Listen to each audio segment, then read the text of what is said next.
Con chút xe tua màu xe là đây.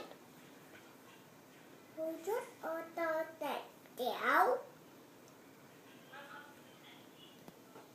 Con chút màu nâu.